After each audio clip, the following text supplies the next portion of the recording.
Picture this: 3 beautiful princesses, once the pride of their kingdom, now wild-eyed and disheveled, tearing through the streets of ancient Argos. Their royal gowns are in tatters, their hair a tangled mess. They shriek and howl, convinced they've been transformed into cows. This is no ordinary madness. This is divine punishment, a curse from the gods themselves. But what could have provoked such wrath? And what does this ancient tale tell us about the complex relationship between gods and mortals in Greek mythology?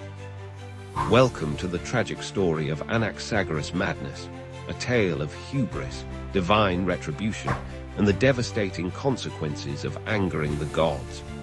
Our story begins in the sun-drenched kingdom of Argos, ruled by King Protus. The king was blessed with 3 daughters, Lysippe, Iphano, and Iphianassa. These princesses were renowned throughout Greece for their beauty, grace, and royal bearing. But as we'll soon see, even the most blessed can fall victim to the capricious nature of the gods. Now, you might be wondering, who is Anaxagoras? In this context, Anaxagoras isn't a person, but rather another name for King Protus himself.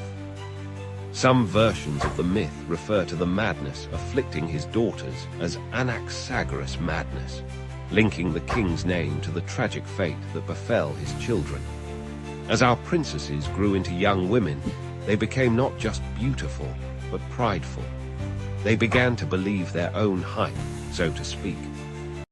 In some versions of the myth, they committed a grave offense against the goddess Hera. They dared to claim that their father's palace was more splendid than Hera's temple. In other tellings, they refused to participate in the worship of Dionysus, the god of wine and ecstasy. Now, if there's one consistent theme in Greek mythology, it's this: never, ever compare yourself favorably to the gods. It never ends well.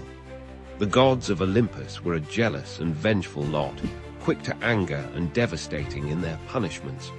And so it was with our unfortunate princesses. Hera, the queen of the gods, was furious at their disrespect. Known for her quick temper and harsh punishments, she decided to teach these mortal girls a lesson they'd never forget.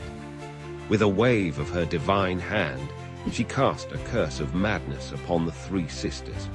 In other versions, it was Dionysus who punished the girls for refusing to join his cult. The god of wine and revelry had a dark side, and those who spurned his worship often found themselves driven to madness. Regardless of which deity cast the curse, the effect was the same. The once poised and graceful princesses were suddenly gripped by an uncontrollable frenzy. They tore off their fine clothes, abandoned their royal duties, and fled the palace, running wild through the streets of Argos. But their madness took a peculiar form. The princesses became convinced they had been transformed into cows. They began to moo and low, pawing at the ground and trying to graze on grass. They fled the city, roaming the countryside, terrifying the local farmers and wreaking havoc wherever they went. Imagine the shock and horror of the people of Argos. These were their princesses, the daughters of their king, now reduced to this pitiful state. The once proud King Protus was devastated. He watched helplessly as his beloved daughters lost their minds and their humanity. The madness of the princesses didn't just affect them. It spread like a contagion through the women of Argos. Soon, other women began to abandon their homes and families, joining the princesses in their wild rampage across the land. The kingdom was thrown into chaos. Protus was desperate to find a cure for his daughters. He sent word far and wide, seeking anyone who could break the divine curse. But who could undo the work of the gods? Enter Melampus, a legendary seer and healer. Melampus was known for his ability to understand the language of animals and his skill in purification rituals. When he heard of the plight of the princesses, he saw an opportunity. Melampus approached King Protus with an offer. He would cure the princesses in exchange for 1/3 of the kingdom. Protus, in his desperation, refused. The price was too high. But as time passed and the madness worsened, spreading to more and more women of Argos, Protus became increasingly desperate. When Melampus returned, he had raised his price. Now he demanded 2/3 of the kingdom, 1/3 for himself and 1/3 for his brother. With no other choice, Protus agreed. Melampus set to work, performing elaborate purification rituals. He used his knowledge of herbs and his mystical abilities to gradually bring the princesses back to sanity.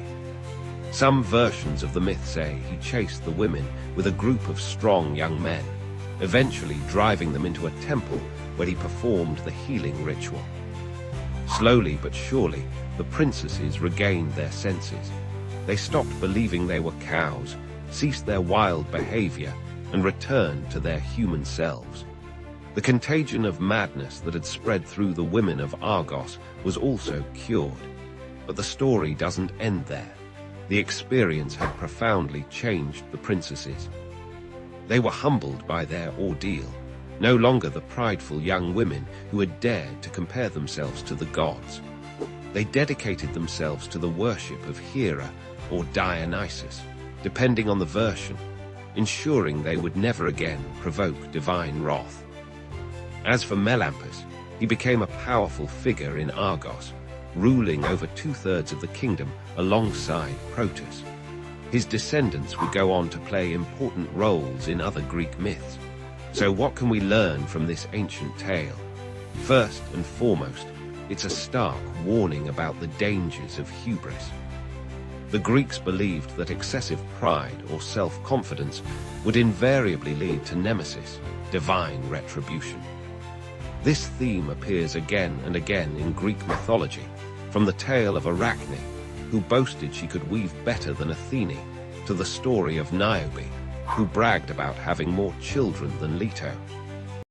The myth also highlights the Greeks' complex relationship with their gods.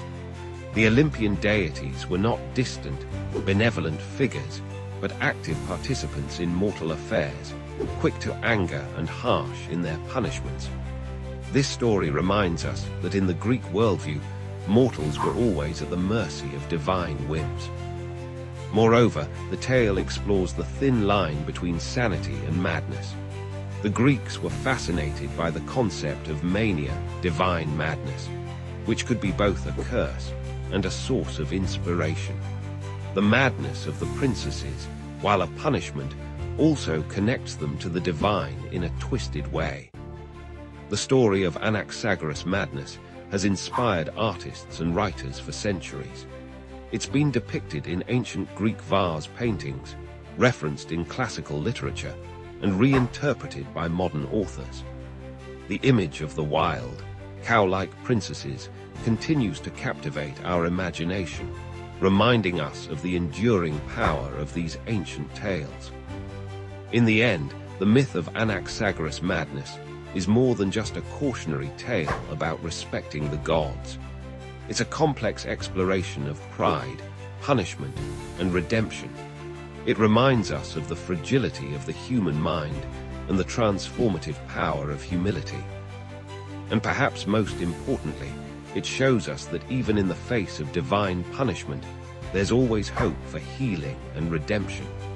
As we reflect on this ancient story, we might ask ourselves, how do we balance confidence with humility in our own lives? How do we respond when faced with circumstances beyond our control? And what will we be willing to sacrifice to save those we love from suffering? These are the questions that have made Greek mythology endure for thousands of years. They speak to fundamental human experiences and emotions that resonate across time and cultures. The madness of Anaxagoras' daughters might seem far removed from our modern world, but the themes it explores, pride, punishment, desperation, and redemption, are as relevant today as they were in ancient Greece. So the next time you feel tempted to boast about your achievements or compare yourself favorably to others, remember the tale of the princesses of Argos.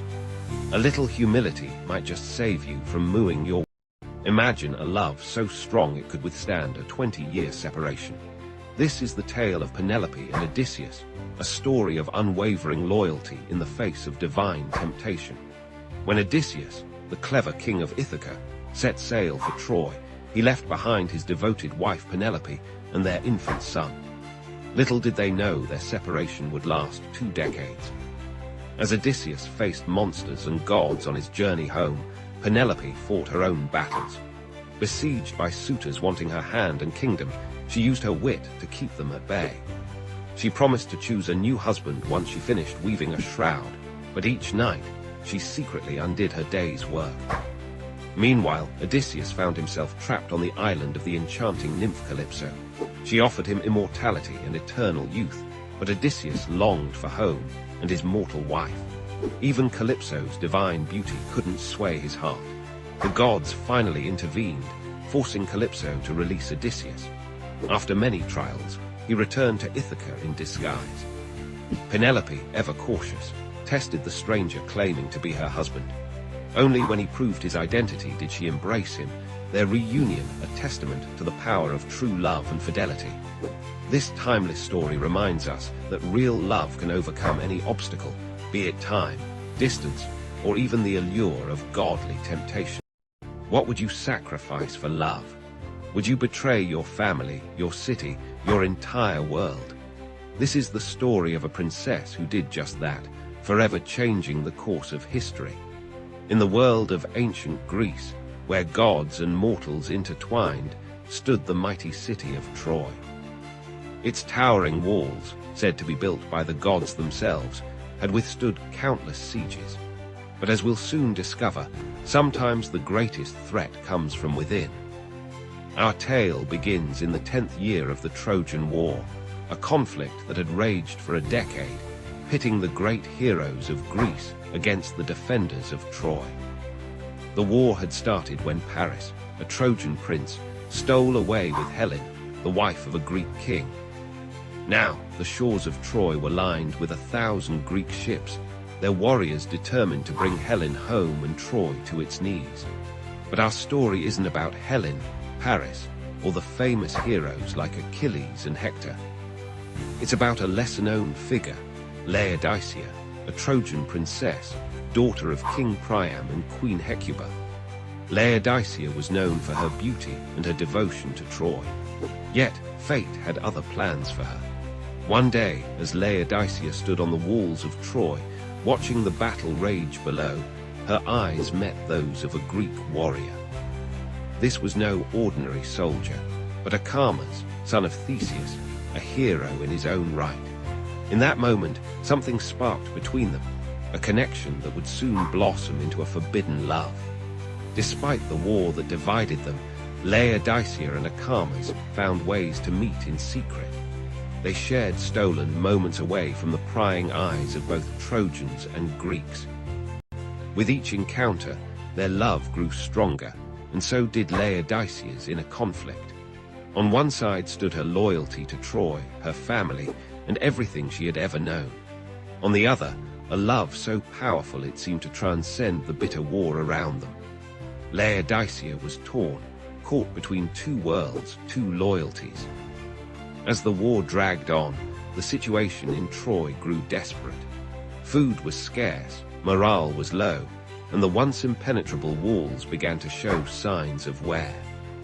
The Greek army, led by the clever Odysseus, had come up with a new strategy, a giant wooden horse, presented as a gift to the Trojans. Most Trojans saw the horse as a sign of Greek surrender, a tribute to their endurance. But Laodicea knew better. In one of their secret meetings, Achames had revealed the truth. The horse was a trap, filled with Greek warriors waiting to strike. Now, Laodicea faced the most difficult decision of her life. Should she warn her people, potentially saving Troy but losing Achames forever? Or should she keep the secret, betraying her city for a chance at love and a new life in Greece? In the end, love won out. When night fell and the city slept, Laodicea made her way to the gates of Troy. With trembling hands, she unlocked them, allowing Achamas and his fellow Greeks to enter the city undetected. What followed was a night of terror and destruction. The Greeks poured out of the wooden horse, catching the Trojans completely off guard. The city that had stood for centuries fell in a single night. The screams of the dying and the roar of flames filled the air as Troy burned. Laodicea watched in horror as her home crumbled around her. The full weight of her decision crashed down upon her. She had saved her love, but at what cost? Her family, her people, everything she had ever known was being destroyed before her eyes. In the chaos of the falling city, Laodicea and Achamas managed to escape. They boarded a Greek ship, setting sail for a new life together.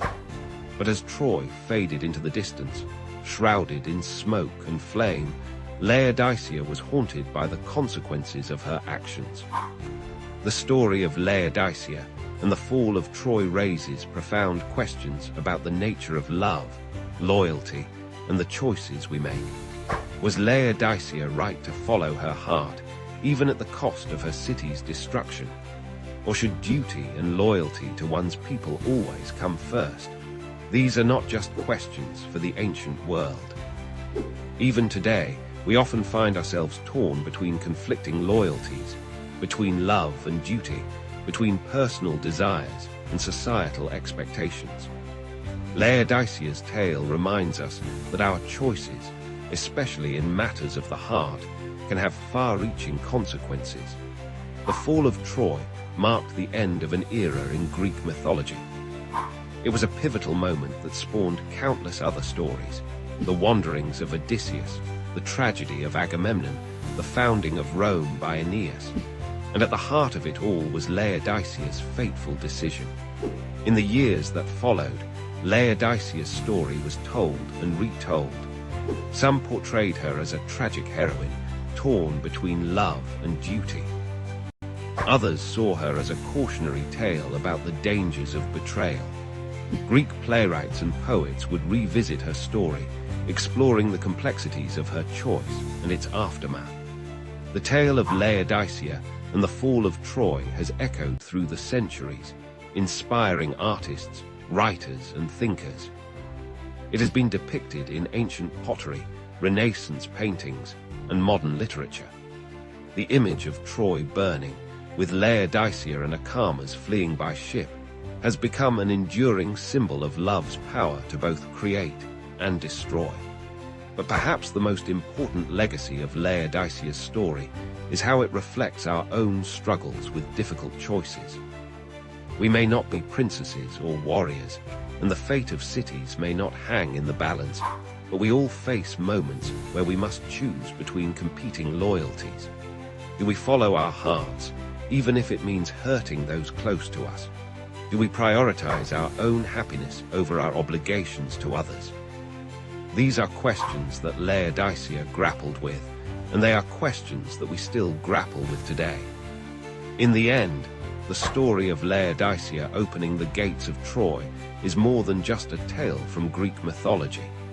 It's a reflection on the human condition, on the choices we make, and the prices we pay for them.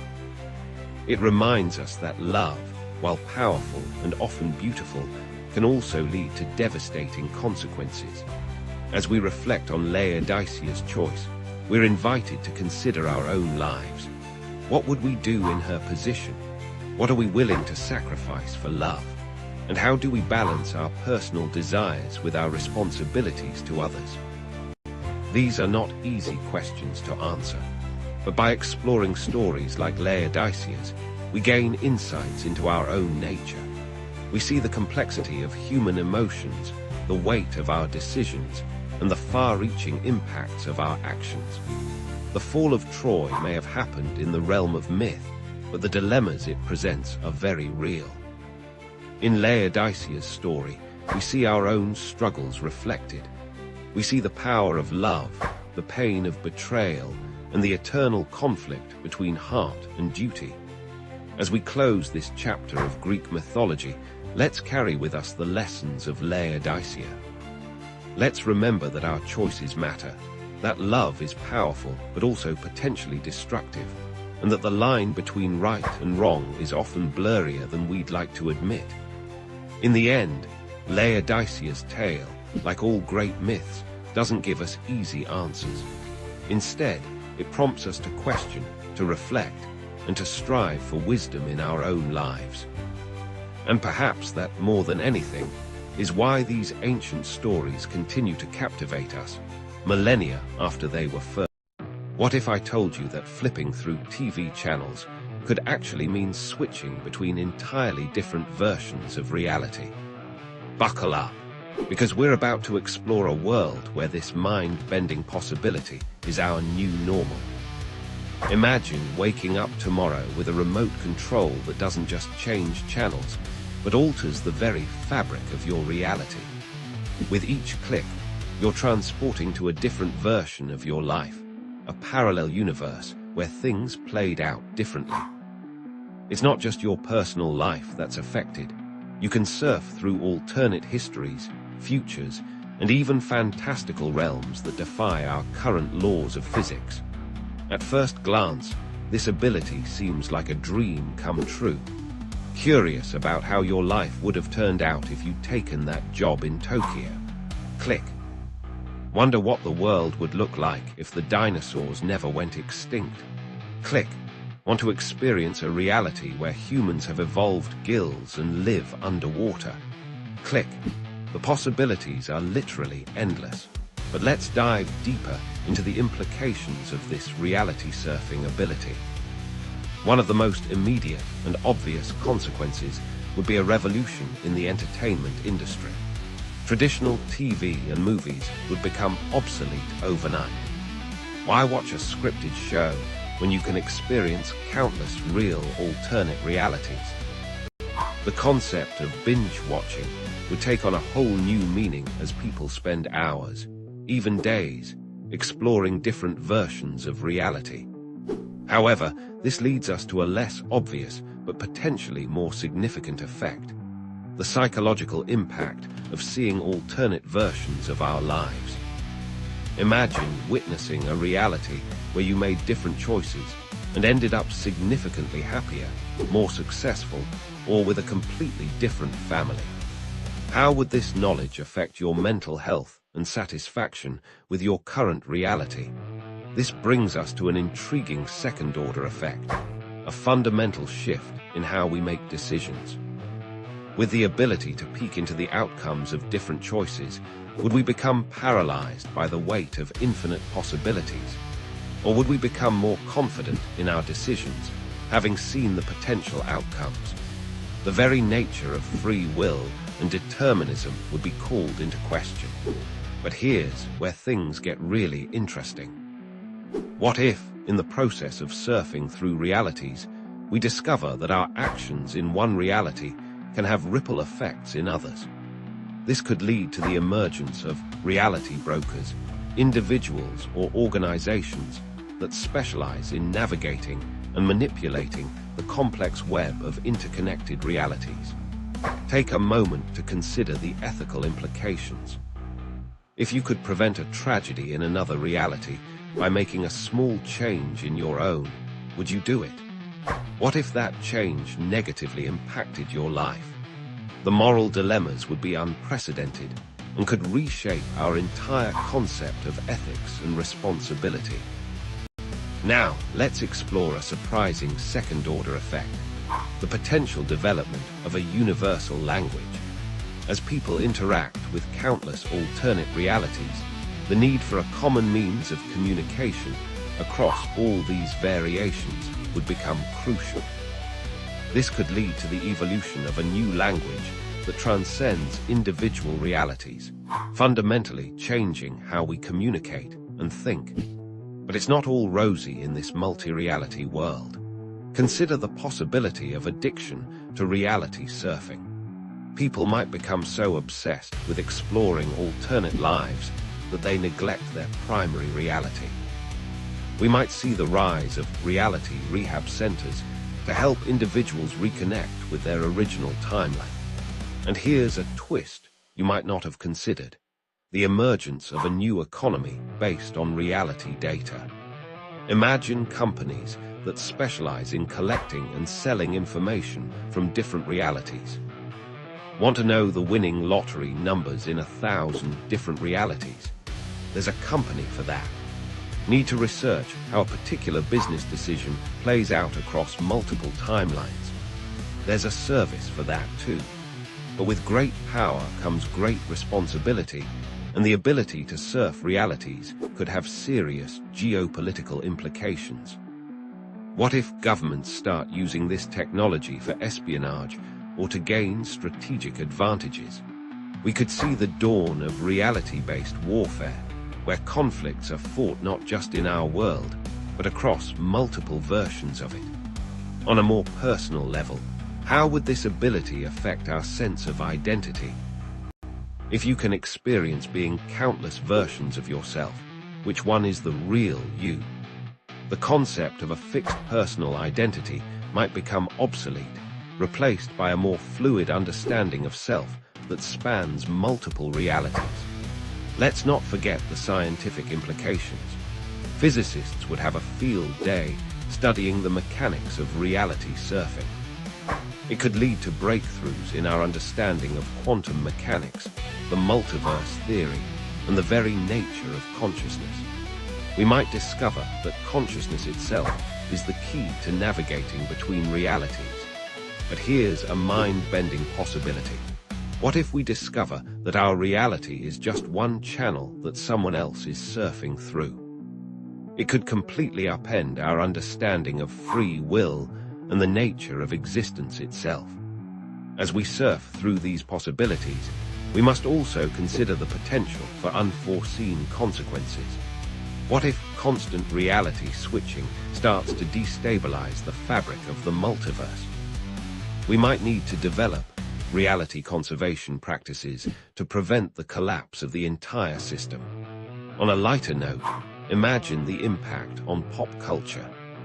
Reality crossover events could become the new trend, with people organizing parties where everyone brings elements from different realities they've visited. Fashion would explode with influences from countless alternate worlds. But let's circle back to a crucial question. How would this ability change our appreciation for our own reality? Will we become more grateful for what we have, seeing the infinite possibilities of what could have been? Or would we become eternally dissatisfied, always wondering if the grass is greener in another reality? As we wrap up our journey through this hypothetical multiverse, it's clear that the ability to channel surf through realities would fundamentally reshape every aspect of our existence. From our personal lives to our societal structures, from our understanding of science to our concept of morality, nothing would remain untouched. So the next time you pick up your TV remote, take a moment to appreciate the simplicity of just changing channels. Because in a world where each click could transport you to a different reality, the simple act of watching TV would never be the same again. And here's a final thought to keep you up at night. In an infinite multiverse of possibilities, who's to say this reality surfing scenario isn't already happening? Maybe, just maybe, you're already unknowingly surfing through realities. The question is, which channel are you on? Have you ever wondered why life seems harder now than in the good old days? Greek mythology has an answer. Picture this, a world of perpetual spring where humans lived among the gods. This was the golden age, created by Cronus. People knew neither toil nor sorrow, living in perfect harmony. But nothing lasts forever. Zeus overthrew Cronus, ushering in the Silver Age. Humans now aged, needing shelter and food. They lived 100 years as children, but their adult lives were short and marked by foolishness. Dissatisfied, Zeus created the Bronze Age. These humans were strong and warlike, forging weapons and bringing violence to the world. Finally came our age, the Iron Age. Here, virtue is scarce, and hardship is plenty. We must work constantly to survive, facing disease, war, and famine. This myth reflects the Greek view of history as a gradual decline. Each metal symbolizes the decreasing value of human life and morality. Yet, hope remains. Even in our Iron Age, we can strive for the virtues of the Golden Age. The myth challenges us. In a world of iron, can we find the gold within ourselves? Imagine a world where mortals could challenge the gods themselves. Welcome to ancient Greece, where the Olympic Games were born, a testament to human strength, divine honor, and the unbreakable bond between gods and men. Our story begins over 2,700 years ago in the sacred sanctuary of Olympia. Here, nestled in the western Peloponnese, a tradition was about to unfold that would shape the course of human history. But why here? Why now? To understand, we must look to the king of the gods himself, Zeus. Zeus, lord of the sky and ruler of Mount Olympus, was revered above all others in the Greek pantheon. His power was unmatched, his wisdom unparalleled, and it was in his honor that the first Olympic Games were held. Legend has it that Zeus once wrestled his own father, Cronus, for control of the universe. Their epic battle shook the foundations of the earth, and when Zeus emerged victorious, he established his reign over gods and mortals alike. This triumph became the inspiration for the games that would bear his name. But the Olympics weren't just about honoring Zeus. They were a way for mortals to prove their worth, to push the boundaries of human potential, and perhaps, for a fleeting moment, to touch the divine. Picture the scene. A hot summer day in 776 BCE. The air is thick with anticipation as athletes from all over Greece gather in Olympia. They've trained for years, honing their bodies and minds for this moment. Among them stands Korobos, a humble cook from the nearby city of Elis. Little does he know, he's about to make history. As the games begin, a hush falls over the crowd. The first event is announced, a foot race, a single sprint across the stadium. Korobos takes his place at the starting line, his heart pounding in his chest. The signal is given, and he explodes into action. His feet barely touch the ground as he flies across the dusty track. The world around him blurs, and for those few precious seconds, Korobos feels the power of the gods coursing through his veins. He crosses the finish line first, becoming the very first Olympic champion in recorded history. But this was just the beginning.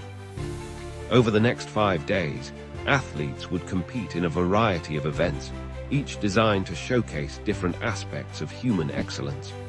There was wrestling, where competitors grappled in the scorching sun, their bodies slick with olive oil.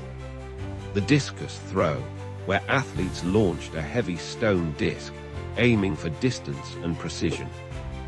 And the long jump, where competitors leapt with weights in their hands, defying gravity itself. Yet the most prestigious event was the pentathlon, a grueling test of all-around athletic ability. It combined running, jumping, wrestling, discus throwing, and javelin throwing. The winner of this event was considered the ultimate athlete, a mortal who had achieved a level of perfection worthy of the gods themselves. As the games progressed, something remarkable happened. The competition transcended mere physical prowess. It became a celebration of the human spirit, a showcase of determination, discipline, and the relentless pursuit of excellence. But the Olympics were more than just a sporting event. They were a sacred ritual, a time when all of Greece came together in peace. During the Games, a sacred truce was declared. Wars were suspended, and athletes could travel safely to Olympia. This Olympic peace was so revered that it was said even the gods observed it. The Games were also a time of great cultural exchange. Poets recited epic tales of heroes and gods. Philosophers engaged in heated debates about the nature of existence. Artists created stunning sculptures and paintings, capturing the beauty and power of the human form. The Olympics became a melting pot of ideas, a crucible where Greek culture was forged and refined. As night fell on the final day of the Games, the victors were crowned, but they didn't receive gold medals or cash prizes. Instead, they were adorned with olive wreaths, cut from the sacred trees of Zeus himself. These simple crowns were worth more than any treasure, for they symbolized divine favor and immortal glory. The impact of the Olympic Games extended far beyond the borders of Greece. As the tradition grew, it spread throughout the ancient world.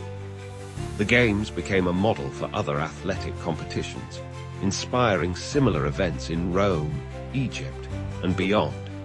But perhaps the most enduring legacy of the ancient Olympics is the ideal they represent. The Games embodied the Greek concept of arete, the pursuit of excellence in all aspects of life. This philosophy wasn't just about winning, it was about becoming the best version of oneself, physically, mentally, and morally. The ancient Olympics continued for nearly 12 centuries, surviving wars, political upheavals, and the rise and fall of empires. They were finally abolished in 393 CE by the Roman Emperor Theodosius I, who saw them as a pagan ritual incompatible with Christian beliefs. Yet the spirit of the Olympics refused to die.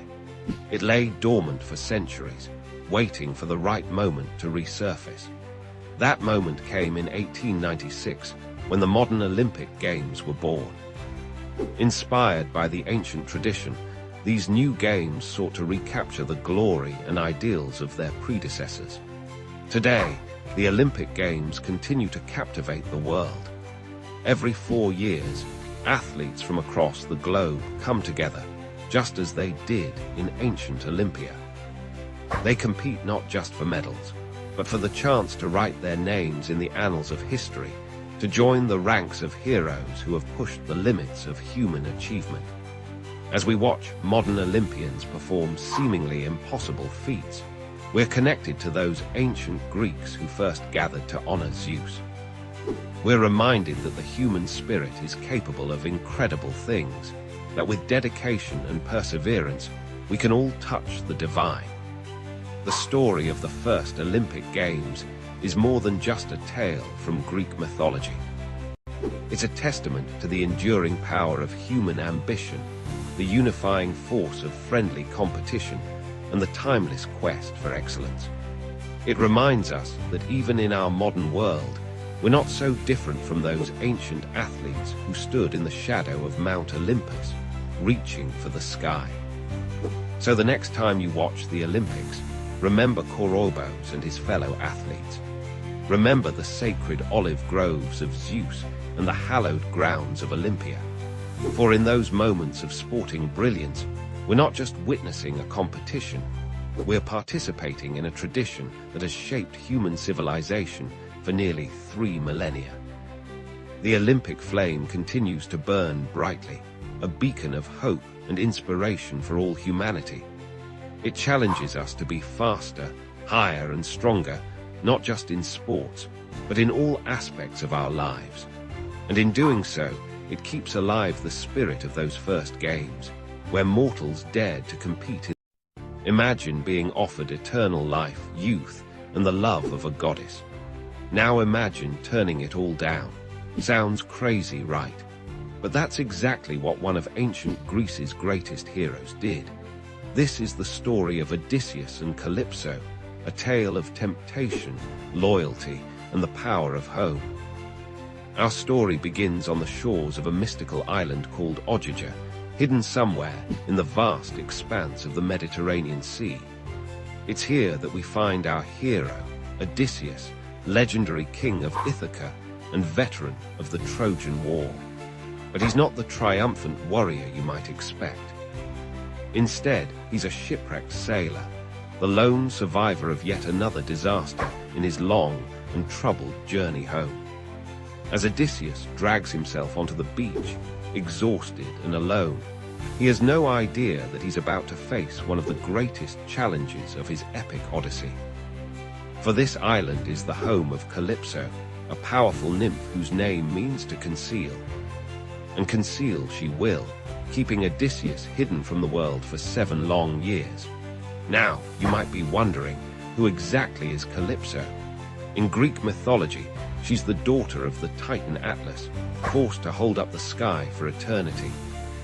Calypso is a complex figure, part goddess, part nymph, with the power to enchant mortals and even grant immortality. She's beautiful beyond compare, with a voice so sweet it could make the birds stop singing to listen. When Calypso finds Odysseus on her shore, she's immediately smitten. Here, at last, is a companion to share her isolated existence.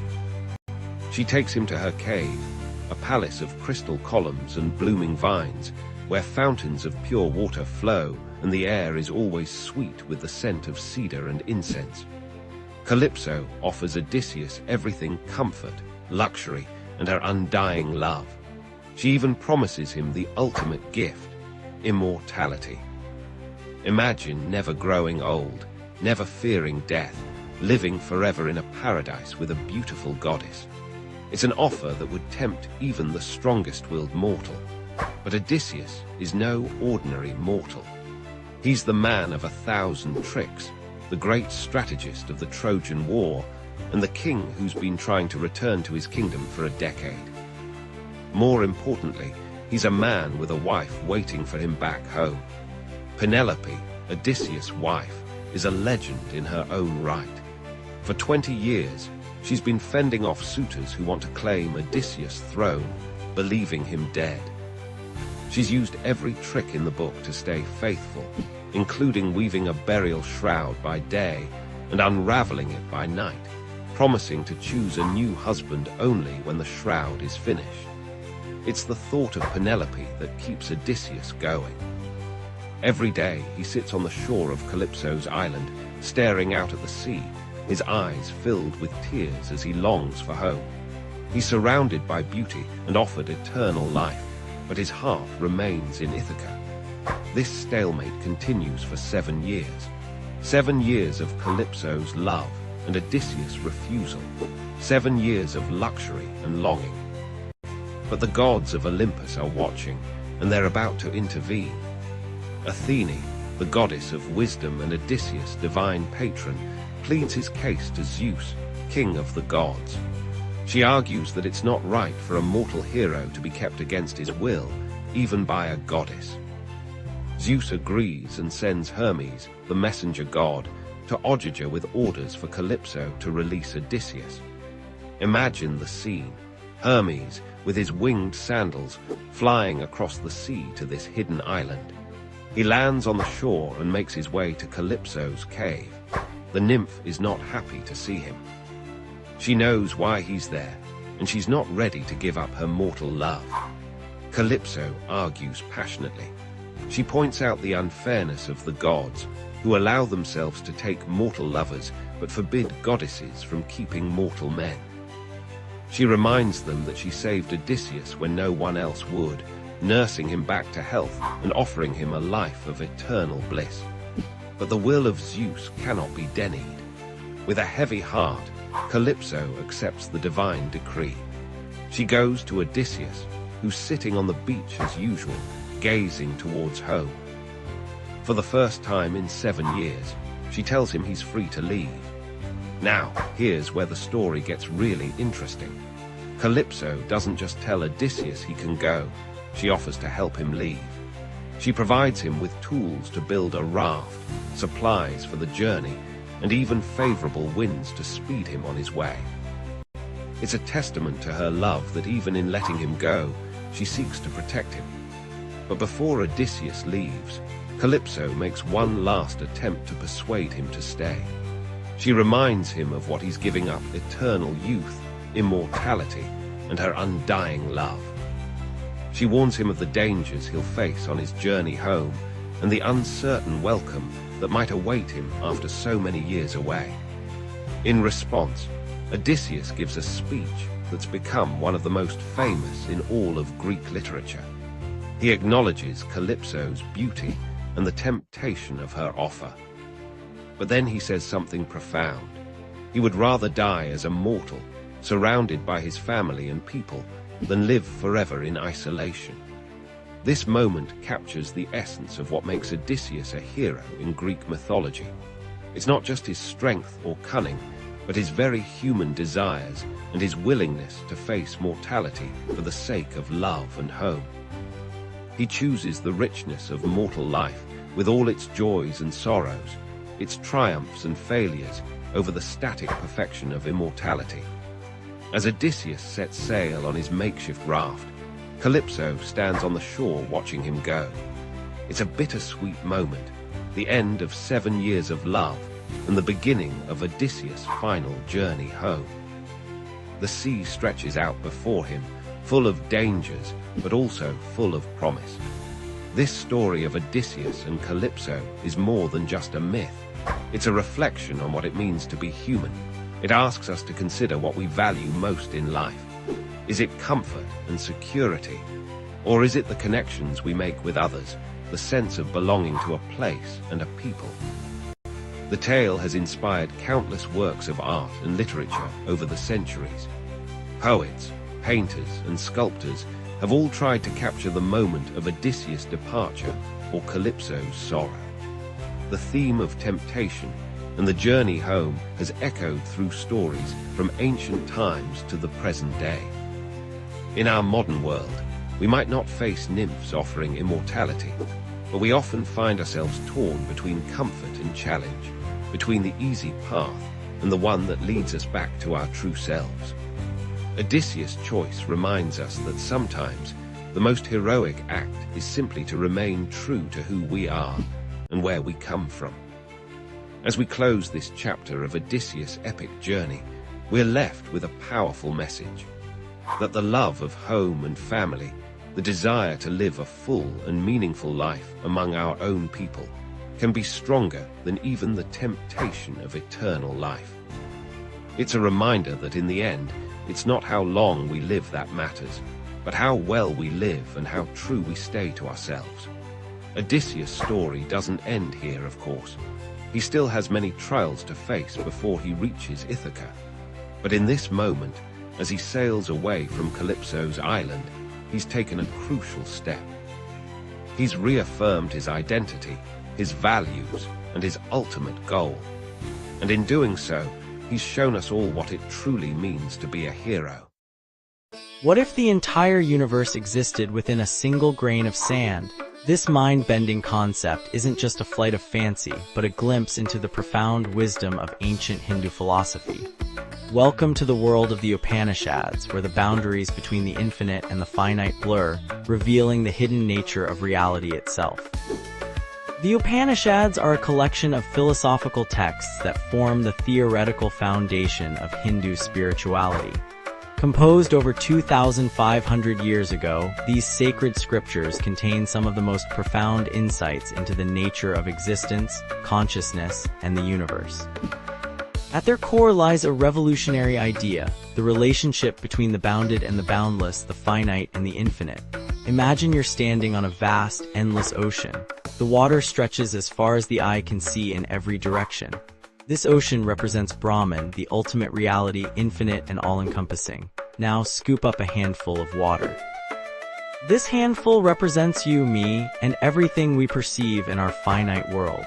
The Upanishads teach us that just as the water in your hand is identical to the water in the ocean, our individual consciousness is, in essence, the same as the infinite consciousness of Brahman. This concept is encapsulated in one of the most famous Upanishadic statements, tat-tvamasi, or that thou art. It means that your true self, your innermost essence, is one with the ultimate reality of the universe. It's a profound declaration of unity, suggesting that the divine is not something external or separate from us, but the very core of our being. But how can we, limited beings, comprehend the infinite? The Upanishads offer us a beautiful analogy. Picture a pot made of clay. The pot has a distinct shape, size, and purpose. It's finite and bounded, but what is it made of? Clay. The clay exists before the pot, gives the pot its form, and remains after the pot is broken. In this analogy, the clay represents Brahman, the infinite reality, while the pot represents all finite forms and beings in the universe. This brings us to another key teaching of the Upanishads, the concept of Maya, or illusion. Maya is what makes us perceive the world as separate, distinct entities rather than as manifestations of the same underlying reality. It's like watching a movie and getting so engrossed that you forget you're looking at a flat screen. The characters and events seem real and separate, but they're all projections of the same light source. The Upanishads don't just present these ideas as abstract philosophy. They bring them to life through dialogues and stories. One of the most famous is the conversation between the sage Uddalaka and his son Svetaketu. Uddalaka asks his son to bring him a fruit from a nearby banyan tree. He then asks Svetaketu to break it open. "What do you see inside?" Uddalaka asks. "Tiny seeds, father," Svetaketu replies. "Break one of the seeds open. What do you see now?" "Nothing, father." Uddalaka then delivers the profound lesson. "My son, that subtle essence which you do not perceive there, in that very essence stands the being of the huge banyan tree. In that which is the subtle essence, all that exists has its self. That is the true, that is the self, and you, Svetaketu, are that." This story beautifully illustrates how the infinite can exist within the finite, how the boundless can be found within the bounded. Just as the entire potential of a massive banyan tree exists within its tiny, seemingly empty seed, the infinite Brahman exists within each of us. But the Upanishads don't stop at mere philosophy. They offer practical wisdom for living in light of this profound truth. If we are all manifestations of the same infinite reality, then the barriers between us are illusory. This realization naturally leads to compassion, unity, and a sense of interconnectedness with all beings. Moreover, understanding our true nature as infinite consciousness can free us from the limitations and fears that come with identifying solely with our finite bodies and minds. It's like a wave realizing it's not just a temporary form, but the entire ocean itself.